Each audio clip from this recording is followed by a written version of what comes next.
नमस्कार, स्वागत है आपका करंट की इस महत्वपूर्ण क्लास में। आज है 7 जुलाई 2026 और चलिए क्लास को करते हैं शुरू। जयपुर के सुमेल में प्रकृति और सहकारिता का अनूठा मेल। महापुरुष के नाम से अब राजस्थान के प्रमुख पार्क। मुकुंदरा टाइगर रिजर्व में वन्य जीव सुरक्षा के लिए क्या नया बनेगा, तो ये इसकी भी हम चर्चा करेंगे। और आ जाइए अब पहले क्वेश्चन की तरफ। पहला क्वेश्चन है हमारा, हाल ही में जयपुर में किस परियोजना का वर्चुअल शुभारंभ किया है जिसका उद्देश्य पर्यावरण संरक्षण और सहकारिता को बढ़ावा देना है। ठीक है, जयपुर में जो है सुमेल क्षेत्र में, सुमेल जो गांव है वहाँ पे है जो है एक परियोजना का जो है शुभारंभ किया है। और ये वर्चुअल रूप से किया है कि मतलब कि वहाँ पे गए नहीं है और डायरेक्ट जो है वर्चुअल जैसे होलोग्राम वगैरह होता है ना, तो उस तरीके से जो है शुभारंभ किया है। तो किसने शुभारंभ किया है, तो ये अपन चर्चा करते हैं। ये किया है केंद्रीय गृह मंत्री। केंद्रीय गृह मंत्री जो है हमारे केंद्रीय गृह मंत्री अमित शाह जी ने, अमित शाह।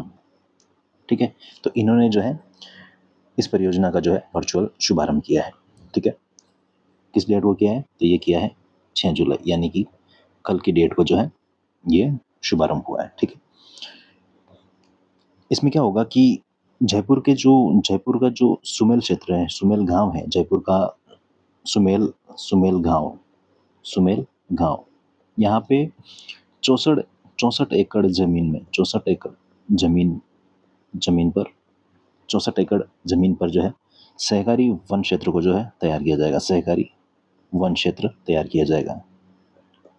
ठीक है, क्या किया जाएगा, सहकारी वन क्षेत्र जो है तैयार किया जाएगा। अब इसमें एमओयू किसके बीच हुआ है, तो ये भी लिख लो, आपके काम आ सकता है। एमओयू एमओयू पूछ सकते हैं ना आपको सीधा कि ये जो जयपुर में जो ये परियोजना हुई है, इसमें जो एमओयू हुआ है ये किस किस के बीच हुआ है, तो इसमें जो है अमूल अमूल अमूल साथ ही साथ जेडीए और सहकारिता जो विभाग है, सहकारिता विभाग सहकारिता विभाग। ठीक है, इन तीनों के जो मध्य है एमओयू हुआ है। ठीक है, इनके मध्य जो है एमओयू करके इसको जो है आगे बढ़ाएंगे। ठीक है, अब देखो, अब क्या है कि यहाँ पे जो वन क्षेत्र लगाएंगे 64 एकड़ में, तो इसमें कौन कौन से पौधे लगाएंगे, ये आपको पूछ सकते हैं ना कि यहाँ अगर वन क्षेत्र परियोजना जो है शुरू कर रहे हैं तो यहाँ पे कौन कौन से पौधे लगाएंगे। तो ये राजस्थान के जो प्रसिद्ध पौधे हैं जैसे खेजड़ी खेजड़ी होगी, फिर रोहिड़ा हो गया, रोहिड़ा। ठीक है, और फिर हो गया नीम नीम। तो इनके जो है पौधे लगाए जाएंगे। ठीक है, इनके पौधे यहाँ पे लगाए जाएंगे और वन क्षेत्र को जो है बढ़ावा दिया जाएगा। ठीक है, अब इसका जो विजन है वो क्या है, तो देश में सहकारिता मंत्रालय के 5वें स्थापना दिवस पर जो है इस मौके को इसे जो है सहकार से समृद्धि विजन से है जोड़ा जाएगा। किससे जोड़ा जाएगा, तो इसको जोड़ा जाएगा सहकार से समृद्धि, इसको जोड़ा जाएगा सहकार से समृद्धि विजन से। ठीक है, सहकार सहकार से समृद्धि समृद्धि। ठीक है, सहकार से समृद्धि विजन से जो है इसको जोड़ा जाएगा। ठीक है, सहकारिता मंत्रालय के 5वें स्थापना दिवस पर, सहकारिता मंत्रालय के 5वें स्थापना दिवस पर 5वें स्थापना दिवस पर। ठीक है, स्थापना दिवस पर। ठीक है, तो ये सब आपको ध्यान रखना है। ठीक है, अब अपना जो क्वेश्चन का करेक्ट आंसर हो जाएगा ये है सहकार वन परियोजना। ठीक है, इस परियोजना को जो है वर्चुअल शुभारंभ किया गया है केंद्रीय गृह मंत्री अमित शाह जी के द्वारा। ठीक है, अपन बढ़ते हैं आगे, ये यहाँ पे फोटो आपके सामने, अपन बढ़ते हैं आगे। हाल ही में मुख्यमंत्री द्वारा प्रदेश के 4 प्रमुख पार्कों का नामकरण किस प्रखर राष्ट्रवादी चिंतक और शिक्षाविद के नाम पर करने की घोषणा की गई है। तो देखो, 4 जो है पार्क है राजस्थान में, उनका जो है अभी नाम चेंज हुआ है। ठीक है, और नाम चेंज करके जो है किसके नाम पर करने की कह रहे हैं, तो ये कर रहे हैं किसके नाम पे, ये कर रहे हैं डॉक्टर श्यामा प्रसाद मुखर्जी। ठीक है, श्यामा प्रसाद मुखर्जी के नाम पे जो है 4 पार्कों का नामकरण बदल के जो है इनके नाम पे कर रहे हैं। ठीक है, तो ये सबसे पहले अपन बात करते हैं कि श्यामा प्रसाद मुखर्जी ये कौन थे। तो देखो, ये जो है इन्होंने क्या किया था कि इन्होंने जो है 1951 में, कब, 1951 में, इंपॉर्टेंट है, लिख लेना, ठीक है, ध्यान रखना। 1951 में जो है भारतीय जनसंघ, भारतीय जनसंघ, जनसंघ, भारतीय जनसंघ की जो है स्थापना की थी, ठीक है। भारतीय जनसंघ क्या है, तो ये आज की जो बीजेपी पार्टी है इसका पुराना रूप है, बीजेपी पार्टी का पुराना रूप, बीजेपी पार्टी का जो है पुराना रूप है ये, ठीक है, ये ध्यान रखना। और ये जो श्यामा प्रसाद मुखर्जी हैं, ये श्यामा प्रसाद मुखर्जी जो है, ये आज़ादी के बाद जो है पंडित जवाहरलाल नेहरू की पहली कैबिनेट में जो है ये पहले उद्योग और आपूर्ति मंत्री रहे थे। क्या रहे थे? जवाहरलाल, जवाहरलाल, जवाहरलाल नेहरू, ठीक है, शॉर्ट में लिख रहा हूँ, जवाहरलाल नेहरू, ठीक है। इनकी पहली कैबिनेट में, इनकी पहली कैबिनेट में, पहली एक मिनट, सॉरी, थोड़ी सी, पहली कैबिनेट में क्या रहे थे ये, पहली कैबिनेट में, पहली कैबिनेट में ये रहे थे उद्योग और आपूर्ति मंत्री। क्या रहे थे ये? उद्योग और आपूर्ति मंत्री, ठीक है, आपूर्ति मंत्री, ये रहे थे उद्योग और आपूर्ति मंत्री, ठीक है। ये 1943 में अखिल भारतीय हिंदू महासभा के राष्ट्रीय अध्यक्ष भी रहे हैं, ठीक है। और हाँ, अभी 6 जुलाई को जो है इनकी जो है जयंती भी मनाई गई है, ठीक है। और एक एक चीज़ और नोट कर लो आप कि स्टार लगा के नोट कर लो, है ना। इनकी जो है 125 फीट ऊंची, कितनी, 125 फीट, 125 फीट ऊंची प्रतिमा जो है बन रही है। कहाँ पे बन रही है? ऊंची प्रतिमा ये बन रही है कोलकाता में, कोलकाता में, ठीक है। इनकी जो है 125 फीट ऊंची जो है प्रतिमा बन रही है कोलकाता में, ठीक है।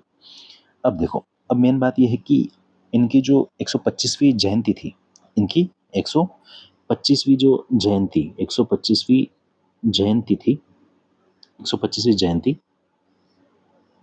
जयंती, इनकी 125वीं जयंती पर जो है 4 प्रमुख पार्कों की, कितने, 4 पार्कों के नाम बदलने की जो घोषणा करी, ये अपने मुख्यमंत्री भजनलाल शर्मा जी ने की थी, ठीक है। कौन कौन से पार्क हैं ये, तो इसके बारे में अपन देख लेते हैं एक बार। तो देखो, नाम लिखो आप, नाम लिखो, जयपुर का, जयपुर का एक, तो दूसरा, दूसरा है, अरे यार, एक यहाँ पे लिखता हूँ मैं, एक मिनट, है ना। पहला लिखो जयपुर का, ठीक है। दूसरा लिखो एक जोधपुर का, ठीक है। और तीसरा अपने कोटा का, और चौथा हो जाएगा उदयपुर का, ठीक है। इन 4 प्रमुख जिलों में जो है, इन 4 प्रमुख जिलों में जो है पार्क जो है इनका नाम बदल के श्यामा प्रसाद मुखर्जी के नाम पे जो है किया जाएगा। जयपुर का कौन सा पार्क है, तो ये हो जाएगा, ये हो जाएगा, ये हो जाएगा वुडलैंड पार्क, वुडलैंड पार्क, ठीक है, जयपुर का वुडलैंड पार्क। जोधपुर का Vivek Vihar central park, Vivek, Vivek Vihar central, central park, इसका नाम भी बदला जाएगा। कोटा का जो है रामचंद्रपुरा पार्क, क्या नाम है, रामचंद्रपुरा पार्क, ठीक है। और उदयपुर का जो है, आप गेस करो, उदयपुर का जो है सेक्टर, सेक्टर 12 पार्क, ठीक है। इन चारों जो पार्क जो है इनका नाम बदल कर जो है श्यामा प्रसाद मुखर्जी के नाम पे जो है किया जाएगा, ठीक है। डॉक्टर श्यामा प्रसाद मुखर्जी के नाम पे जो है इनका नाम बदला जाएगा, ठीक है। ये पहल क्यों कही है, क्योंकि नई पीढ़ी को जो है श्यामा प्रसाद मुखर्जी के जो आदर्श हैं और उनके विचार जो हैं उनसे जोड़ने का जो है ये प्रयास किया गया है। इस कारण जो है जयपुर, जोधपुर, कोटा और उदयपुर के जो है इन पार्कों का जो है नाम बदल के डॉक्टर श्यामा प्रसाद मुखर्जी के नाम पे जो है किया जाएगा, ठीक है। अपना करेक्ट आंसर हो जाएगा डॉक्टर श्यामा प्रसाद मुखर्जी, ठीक है। अपन बढ़ते हैं आगे। ये श्यामा प्रसाद मुखर्जी की जो है तस्वीर आपके सामने। ठीक है, अब हम बढ़ते हैं अगले क्वेश्चन की तरफ। हाल ही में मुख्यमंत्री भजनलाल शर्मा ने मुकुंदरा टनल निर्माण के दौरान वन्य जीवों के निर्बाध आवागमन के लिए किस संरचना के निर्माण पर जोर दिया है? देखो, ये क्वेश्चन जो है ये काफ़ी इंपॉर्टेंट होने वाला है और आगामी जो भी परीक्षा है यहाँ पे आपको देखने को मिल सकता है। ठीक है, जो भी राजस्थान की जो भी परीक्षा है यहाँ पे तो आप यूँ समझ लो कि ये क्वेश्चन बहुत ज़्यादा इंपॉर्टेंट होने वाला है। ठीक है, दोस्तों अगर वीडियो पसंद आ रहा है, वीडियो अच्छा लग रहा है या आपके हेल्पफुल थोड़ा सा भी आपको हेल्पफुल लग रहा है तो वीडियो को लाइक कर दो और चैनल को कर लो सब्सक्राइब। ठीक है, अपन बात करते हैं अभी हाल ही में जो है एक टनल का निर्माण हो रहा है और ये टनल जो है मुकुंदरा टनल, ये होने वाली है 8 lane tunnel. 8 lane, 8 lane wildlife canal, wildlife कह लेंगे और wildlife, wildlife tunnel. ठीक है, 8 लेन वाइल्ड लाइफ टनल। ठीक है, 8 लेन की ऐसी सड़क सुरंग है जिसे जो है टाइगर रिजर्व के जो है नीचे से निकाला गया है। मान लो कि अगर ये टाइगर है, टाइगर रिजर्व है, मैं अगले पेज पे समझाता हूँ है ना इसको। मान लो कि अगर ये करके एक टाइगर रिजर्व है, ठीक है, ये करके एक टाइगर रिजर्व है, टाइगर टाइगर रिजर्व। ठीक है, ठीक है, टाइगर रिजर्व है। तब इसके नीचे से क्या करेंगे कि इसके नीचे से जो है टनल निकाल देंगे। ठीक है, इससे क्या होगा, इससे क्या होगा कि यहाँ से जो भी आने वाले वाहन हैं ये इधर से डायरेक्ट निकल जाएंगे। ठीक है, डायरेक्ट वाहन निकल जाएंगे और यहाँ से जो भी अपने जो बाघ वगैरह जो भी वन्य जीव वगैरह हैं ये आराम से यहाँ पे जो है विचरण कर पाएंगे। ठीक है, अगर मान लो कि अगर ऐसा ना हो और डायरेक्ट ही यहाँ पे डायरेक्ट टनल रोड बना दिया जाए तो यहाँ से जो भी वन्य जीव होंगे, वन्य जीव होंगे ये क्रॉस कैसे करेंगे फिर? ठीक है, तो ये क्रॉस करने के लिए रोड पे आएंगे और रोड पे आएंगे तो यहाँ से हादसे का जो है शिकार हो जाएंगे। ठीक है, तो इस हादसे से बचने के लिए और बाघों को जो है बिना किसी परेशानी के जो है बिना किसी परेशानी के जो है क्रॉस करने के लिए जो है ये अंडरपास जो है बनाया गया है। ठीक है, ओवरपास बनाया गया है, सॉरी। ठीक है, तो इस तरीके से जो है ये बनाया गया है। ठीक है, अब देखो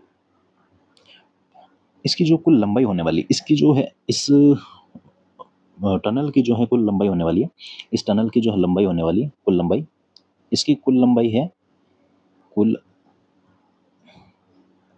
इसकी जो कुल लंबाई होने वाली है, कुल लंबाई लिखो, कुल लंबाई ये होने वाली है 4.9 किलोमीटर। ठीक है, और बहुत शानदार बनने वाला है ये। मैं आपको अभी फ़ोटो बताऊँगा, मतलब आप फ़ोटो देख के कहोगे कि वाह! मतलब कुछ मतलब बना है, वाक़ई में मतलब काबिल-ए-तारीफ़ बना है ये। तो देखना आप, अभी मैं आपको फ़ोटो बनाऊँगा बताऊँगा, इसमें सेम यही डिज़ाइन आपको देखने को मिलेगी, मतलब सेम डिज़ाइन नहीं मिलेगी मतलब, पर हाँ, आपको मतलब काफ़ी कुछ मतलब अच्छा लगेगा उसको इमेज को देख के, तो देखना एक बार उसको।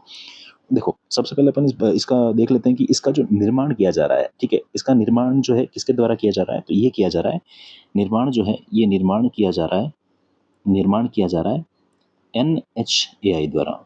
एनएचएआई मतलब एनएचएआई के देख-रेख में किया जा रहा है। एनएचएआई मतलब आप जानते हो?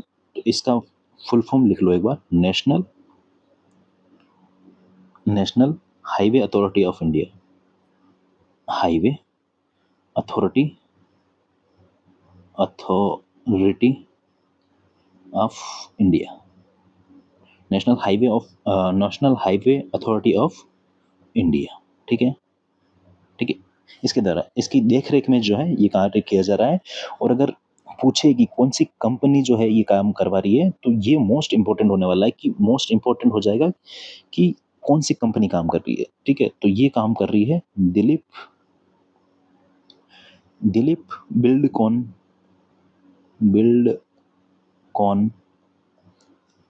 Dilip Buildcon limited company.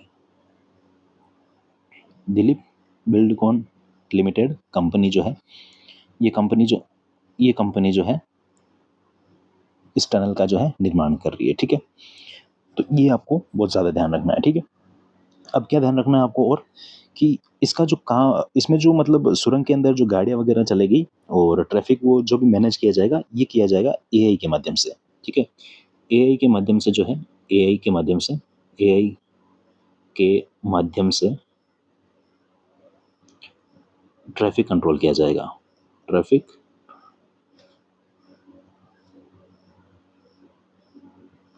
Traffic control किया जाएगा। ठीक है, एआई के माध्यम से जो है ट्रैफिक कंट्रोल किया जाएगा। एआई के माध्यम से ट्रैफिक कंट्रोल किया जाएगा। ठीक है, तो ये भी आपको ध्यान रखना है। आ जाओ वापस क्वेश्चन की तरफ आ जाओ। तो देखो, हाल ही में मुख्यमंत्री भजनलाल शर्मा ने मुकुंदरा टनल निर्माण के दौरान वन्य जीवों के निर्बाध आवागमन के लिए किस संरचना के निर्माण पर जोर दिया है? तो ये किसके लिए जोर दिया है? तो ये एनिमल ओवरपास। ठीक है, एनिमल ओवरपास के लिए जो है इस टनल के लिए जो है संरचना के निर्माण पर जो है जोर दिया है। तो ऑप्शन सी जो है हमारा यहाँ पे करेक्ट आंसर हो जाएगा। ठीक है, ठीक है, समझ में आ गया? पक्की बात। चल आगे बढ़े, आ जाओ आगे बढ़ो। ठीक है, ये देखो, हाँ मैंने फोटो नहीं बताया ना आपको, अभी फोटो देखो एक। ये देखो, ये टनल का जो एंट्रेंस वाला हिस्सा है ये है। ठीक है, और ये दिल्ली मुंबई एक्सप्रेस वे का जो वडोदरा सेक्शन है वहाँ वहाँ के उस सेक्शन में जो है शामिल होगा। ठीक है, देख लो। फिर इसके बाद में एक और फोटो बता रहा हूँ, उसको ध्यान से देखना। ये देखो, ये देख रहे हो, ये है मुकुंदरा हिल्स वाला जो टाइगर रिजर्व वाला क्षेत्र है ना, ये मतलब आप देखो ध्यान से देखो, ये यहाँ पे अपना रोड वगैरह हो गई, ये रोड हो गई, और ये इधर पूरा वापस हाईवे निकल गया, और इसकी जो लंबाई हो गई ये हो गई 4.9 किलोमीटर। देख रहे हो, ये देखो इधर इधर जूम करके बता रखा है, ये जो है जूम करके बता रखा है। ये देखो पूरा मतलब ये जंगल वंगल हो गया। ठीक है, और यहाँ से बीच में जो है टनल निकाली गई है। मतलब कितना शानदार व्यू आ रहा है ना। मतलब कभी बन जाएगा तो उसके बाद अगर अपने पास वापस फोटो वगैरह आएंगे, वीडियो वगैरह आएंगे, तो मैं एक बार कोशिश करूंगा वापस बताऊंगा इसके बारे में। और इस टनल के बारे में अगर विस्तृत रूप से भी अगर चर्चा कर पाए अपन, तो ये मैं ज़रूर करूंगा आपसे। ठीक है, बाकी हाँ, मुकुंदरा हिल कहाँ है? तो ये कोटा में है। ठीक है, ये और ध्यान रख लेना, कहाँ पे है मुकुंदरा हिल? कोटा में। ठीक है, चलो देख लिया फोटो, बढ़े आगे, आ जाओ। अब करते हैं 5 जुलाई का रिवीजन। कल की क्लास अपनी नहीं हुई थी किसी कारणवश, तो आज क्लास ले रहे हैं और 5 जुलाई का अपन रिवीजन कर लेते हैं। राज्य में स्थापित देश की पहली ग्रीनफील्ड एकीकृत एचपीसीएल राजस्थान रिफाइनरी के संदर्भ में निम्नलिखित कथनों पर जो है विचार करना है। तो रिफाइनरी बालोतरा जिले के पचपंद्रा में स्थित है। बिल्कुल, वार्षिक शोधन क्षमता 9 मिलियन मीट्रिक टन है, और एचपीसीएल और राजस्थान सरकार का एक संयुक्त उपक्रम है जिसमें रेशो हो जाएगा 76 और 24। ठीक है, नेक्स्ट क्वेश्चन देखें। जयपुर मेट्रो रेल परियोजना के दूसरे चरण के संदर्भ में निम्नलिखित कथनों पर विचार कीजिए। आधारशिला 4 जुलाई 2026 को रखी गई। बिल्कुल, कॉरिडोर उत्तर दक्षिण दिशा में विकसित किया जाएगा। बिल्कुल ठीक है, कुल लंबाई 41 किलोमीटर है। ठीक है, ऑप्शन डी जो है यहाँ पे करेक्ट आंसर हो जाएगा। ठीक है, 1 2 3 सभी। गैर कानूनी गतिविधियों रोकथाम अधिनियम यूएपीए के संदर्भ में निम्नलिखित कथनों पर जो है विचार कीजिए। यूएपीए मैंने समझाया था। अधिनियम में संशोधन के माध्यम से केंद्र सरकार को संगठनों के साथ व्यक्तियों को भी आतंकवादी घोषित करने का अधिकार मिला है। केंद्र सरकार को संगठनों के साथ व्यक्तियों को भी आतंकवादी घोषित करने का अधिकार मिला है। बिल्कुल ठीक बात है। अधिनियम के तहत केवल समूहों को ही, मैंने पहले भी बताया था ना कि केवल जहाँ पे भी आ जाए वहाँ पे आपको ध्यान देने की ज़रूरत है थोड़ी सी। केवल समूहों को नहीं, यहाँ पे देखो व्यक्तियों को भी जो है आतंकवादी घोषित करने का जो है अधिकार मिला। तो ये स्टेटमेंट जो है बिल्कुल रॉन्ग हो जाएगा। गृह मंत्रालय द्वारा हाल ही में 23 व्यक्तियों को आतंकवादी घोषित किया गया है। बिल्कुल ठीक है, तो स्टेटमेंट 1 और स्टेटमेंट 3 ये जो है करेक्ट आंसर हो जाएंगे। ठीक है, ऑप्शन सी जो है हमारा करेक्ट आंसर हो जाएगा। नेक्स्ट आगे, राजस्थान पुलिस द्वारा हाल ही में शुरू किए गए राज्यव्यापी विशेष अभियान के संदर्भ में सही कथनों का चयन कीजिए। यह अभियान सड़क दुर्घटनाओं में कमी लाने के लिए 16 जुलाई तक चलाया जा रहा है। बिल्कुल ठीक है। अभियान के तहत पहले ही दिन हेलमेट और तेज गति के लिए कार्रवाई की गई। ठीक है, बिल्कुल ठीक। यह अभियान केवल जयपुर जोधपुर जैसे बड़े शहरों में केंद्रित है, नहीं, ये जो है पूरे राजस्थान भर में जो है अभियान जो है चलाया गया है। ठीक है, तो यहाँ पे 1 और 2 स्टेटमेंट ऑप्शन ए जो है करेक्ट आंसर हो जाएगा। ठीक है, नेक्स्ट देखें। माउंट आबू सिरोही में आयोजित सुधार उत्सव और चिंतन शिविर 2026 के संदर्भ में निम्नलिखित कथनों पर जो है विचार कीजिए। इसका आयोजन केंद्रीय गृह मंत्रालय द्वारा किया जा रहा है, बिल्कुल ठीक बात है। यह 2 दिवसीय शिविर है जिसमें विधि और न्याय मंत्रालय के विभागों ने भाग लिया, बिल्कुल ठीक है। इसका मुख्य उद्देश्य विकसित भारत 2047 के लक्ष्य के अनुरूप आधुनिक विधिक व्यवस्था का निर्माण करना है, बिल्कुल ठीक है। स्टेटमेंट तीनों ही जो है यहाँ पे करेक्ट हो जाएंगे, यानी कि ऑप्शन बी जो है हमारा करेक्ट आंसर हो जाएगा। ऑप्शन बी जो है यहाँ पे करेक्ट आंसर हो जाएगा, ठीक है। अब नेक्स्ट क्वेश्चन है कि हाल ही में ब्रिटेन की संसद हाउस ऑफ कॉमन्स में वर्ल्ड बुक ऑफ रिकॉर्ड्स द्वारा सम्मानित होने वाले जयपुर के चर्चित व्यक्ति कौन है? तो इसका जो है ये ऑप्शन आपके सामने है। इसका जो इस क्वेश्चन का जो है आंसर आपको कमेंट करके बताना है। कमेंट में चेक करूंगा कि कौन कौन आंसर बता रहा है, तो इसका जो है आंसर आपको कमेंट करके बताना है, ठीक है। कोई भी कोई भी जो है ऐसा मत करना कि कमेंट ना करो। आपकी परीक्षा है, ये समझ लो कि आपको इसका जो है क्वेश्चन का जो आंसर है वो कमेंट करके आपको बताना है, ठीक है। तो कमेंट करिए और इसका जो है आंसर बताइए, ठीक है। अपन मिलते हैं अगले एपिसोड में किसी खास खबर के साथ, किसी नए करंट अफेयर की न्यूज़ के साथ, ठीक है। तब तक के लिए अपना ध्यान रखना और पढ़ाई को मजबूत तरीके से करना, ठीक है। मिलते हैं अगले एपिसोड में। Thank you.